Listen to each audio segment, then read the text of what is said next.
Welcome, my name is Lynette Miller with Purina Animal Nutrition.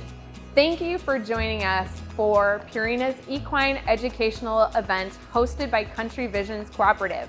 I am joined by Sarah Breuer, Lifestyle Feed Specialist at Country Visions, and she's going to give you a little bit of what we're going to talk about today. So the E3 event, we're going to break it down into 3 different segments. We're going to be talking about general horse care, as well as how that impacts their health. We're going to be talking about hay and how to transition off of pasture into a setting where they're going to be for the winter into hay. And then the third topic is going to be supplements. How do we choose the right supplements? How do we implement that supplements? So let's meet the barn owners of Equine Enterprises, Mike and June, as they kick off talking about horse health. Hi, I'd like to welcome you to Equine Enterprises in Reedsville, Wisconsin. I'm June, that's Mike. We own it. It's been a dream come true for us to have such a nice facility. We are working with Country Visions and Purina and doing a continuing education program. One of the things that we provide while we board horses here is we are known for taking really good care of the horses. We have come up with a way that we can monitor this because it's hard to keep track of every horse individually. So we have come up with a stall card, and we'll share that because we find that it comes in handy not just for us, but also for our veterinarians. Most of you who own horses know that there's always that time when you have to call a vet. We don't like it, but we have to do it. If you can provide them with some numbers that are very important, pulse, respiration, gut sounds, before they even get here, they'll have a good idea of what's going on. Our first one is pulse. So Mike will take the pulse, and we will count it for 15 seconds and multiply by 4. And that will give us Kata's baseline pulse.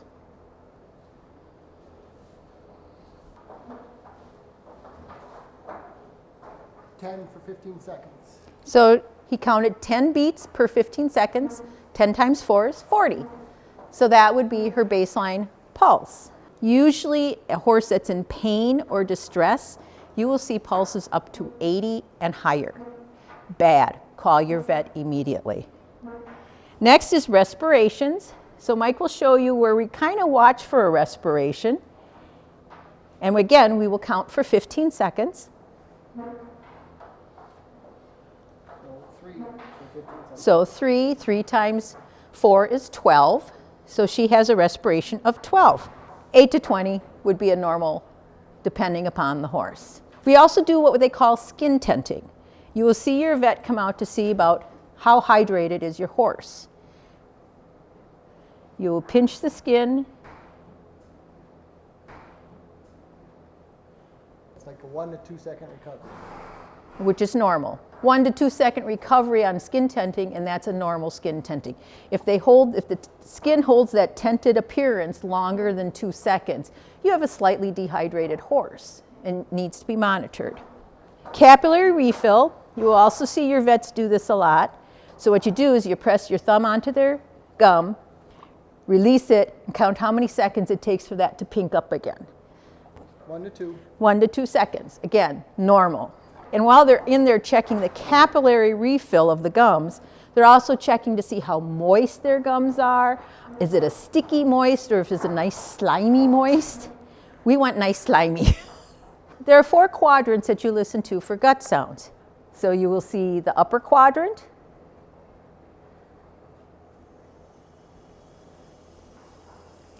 a lower quadrant, and you will do the same on the other side. Gut sounds are scored on A, B, C, D. A is good, B is okay, C is not so good, D is bad. And I'll tell you, a stethoscope is very cheap. You can get it at any pharmacy. That's what you need in your barn. That is one of the most important, that and a thermometer are the most important things that you can have in your barn for health of a horse and monitoring them. We also put on their stall card what each horse gets in the morning and at night feedings. That way, if we're not here or anybody has a question, including the owner, they can look at their stall card and go, oh, Katie gets ½ pound of Enrich Plus. She gets half a flake of hay. You're more than welcome to use this in your own barn, any situation, because it is very informative. Next, we come into body scoring and using a weight tape. We try to monitor their weight as best we can, and we work very closely with Lynette in maintaining the weight of the horses, changing feed as we need to help keep the horses healthy and happy. So body condition scoring can be difficult to understand sometimes. It's a simple gauge. It's a score of 1 to 9.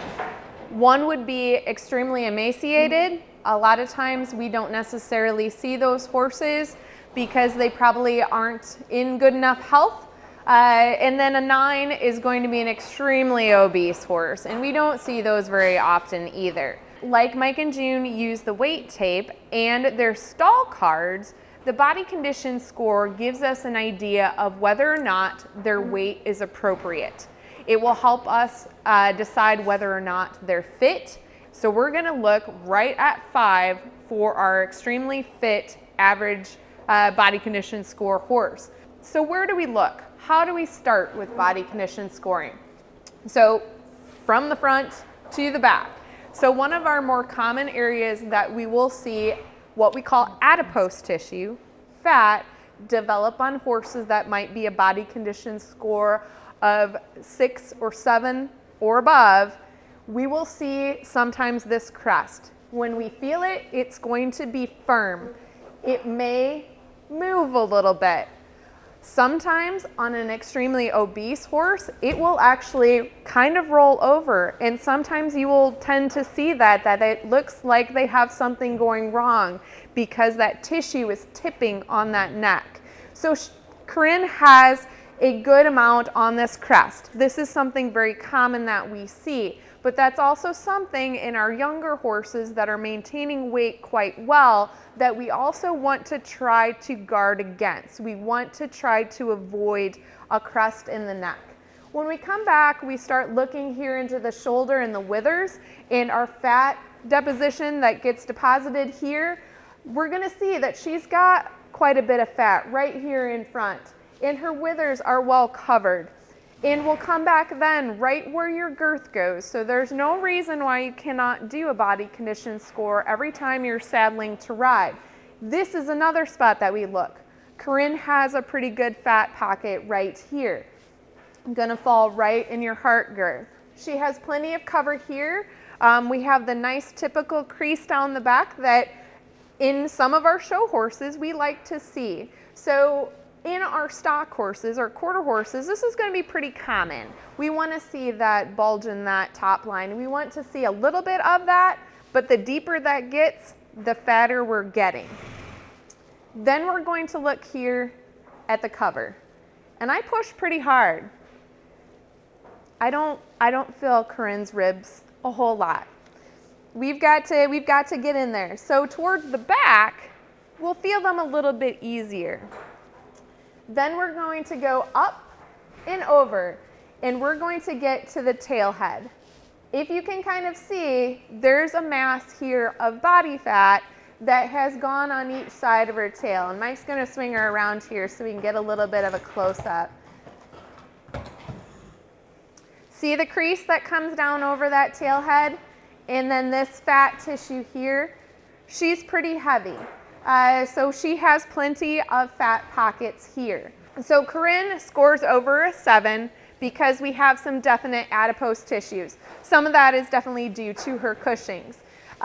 When we start going on the other side, Mike and June do a great job of taking care of their horses. So a lot of their horses are in great condition. They're over body condition scores of 5. They're ready to go to work, and they're ready to stay in work.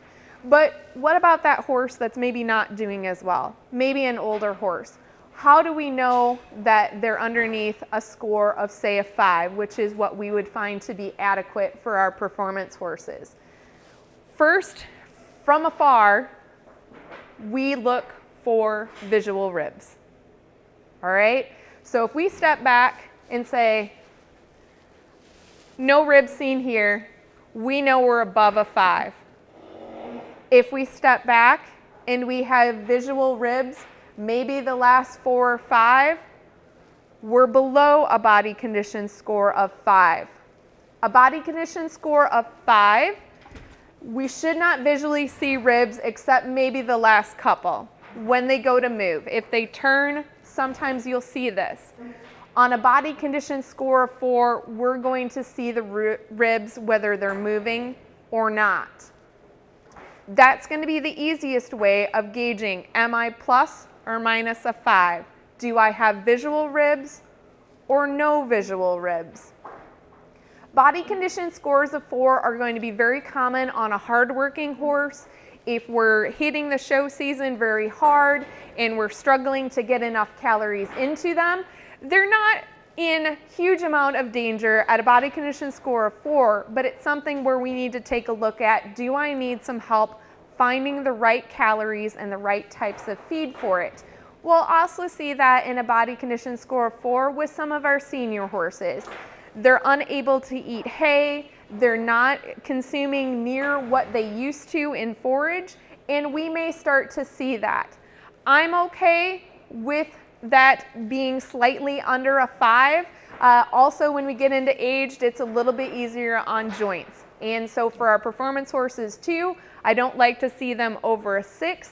I don't want that wear and tear on my joints, on my legs. But as we get into that lower scores, that body condition score of 4, we need to know, do I need to find a little bit of help to address this? I have visual ribs. I need to maybe switch things up a little bit. But again, body condition score is very simple. It's really easy to do. And like Mike and June said, it's great to document. That is going to tell you whether or not your feed program is working, not working, working too well, and if we need to make any adjustments. So that's something that I tell people to keep that at least once a month. Go through those body condition scores, go through those weight tapes, use those as tools to take the best care of your animal. This is Rex. He's a 17-hand thoroughbred. As you can see, he's definitely not above a 5. But I'll let Lynette kind of go over and show, because he will show you that he does, you can see his ribs, you can feel his ribs. So you will see the difference between him and, like, say, Corinne or even Kata. So. Yeah, so Rex has been a little bit of a project for us this summer, but he is looking extremely well. Putting on weight and doing so in a fashionable manner, getting it done quickly. So I kind of stepped back, but if we look here, and if you'd stand up just a little bit, we don't have a lot of visual rib until we get to the back. So if I stand back and take a look at him, okay, I can see a little bit of these ribs back in here. So we do have some visual rib, but let's start from the front to the back. When we look here at Rex's neck, we have a little bit of a depression here. All right, we don't have some of that tissue covering, tying into his traditional thoroughbred wither, but we have a little bit of a gap here in front of that shoulder as well. So when we look at that wither, we do have some depression underneath, behind on each side of that wither in the back, and that's just not having enough condition covering that. So we look from the front of that shoulder, a little bit depressed, to the back. He's really starting to develop well and put some condition here. Unlike Corinne, he does not have a lot of condition there, but he has fair condition. So when I start to do the rib push, I can kind of bump, feel that. So he does not have a ton of condition over the top, but we can feel those ribs pretty easily. So then when we step back and take a look at the hindquarters, we do have a little bit of a lack of top line right here. He doesn't have a crease at all. We can kind of feel that vertebrae process a little bit here. We come back to the tail head. He's got a little covering on each side, but not a lot. So when we stand back and take a look at Rex, even though he's come a long ways, Rex would be right at about a 4.5. So we go by the even numbers. but we can break that in half. Rex, probably in the last month since I've seen him, has put on half of a body condition score. He has done very, very well. So he shouldn't be too long before he'll be that 5. And what makes that difference between a 4.5 to the 5? We'll see a little bit more tissue development here. We're going to see some more tissue development along this top line and a little bit more rib cover. But Rex is doing really well. This would be the other end of the scale. This would be on that below your body condition score of 5. Well, I want to thank you for listening to us, and we enjoy sharing our knowledge and we enjoy learning too. So this is just an ongoing process in the horse world that you want to keep learning, and Lynette's been great at showing us a lot of different things with body condition, body scoring, weight tape, and with feed. Mike and I try to pass as much knowledge as we can along to our boarders also. So I want to thank you for joining us, and I hope you picked up on some tips that are going to be really important for your horse.